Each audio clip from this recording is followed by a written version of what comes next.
నమస్తే న్యూస్ 24 తెలుగుకు స్వాగతం. నా పేరు యామిని. ముందుగా వార్తల్లోని ముఖ్యాంశాలు ఇప్పుడు చూద్దాం.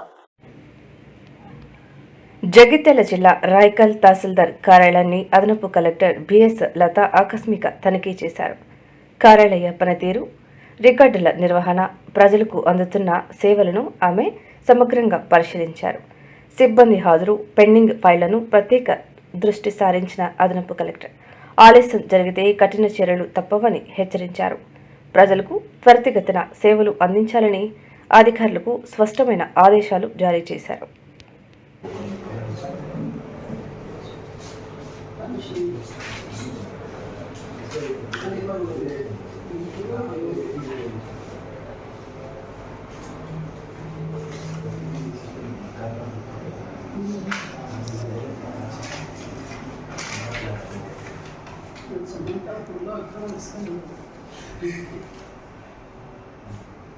ఇదేంటంటే వీళ్ళు కన్స్ట్రక్షన్ వాళ్ళు చేసుకుంటున్నారా?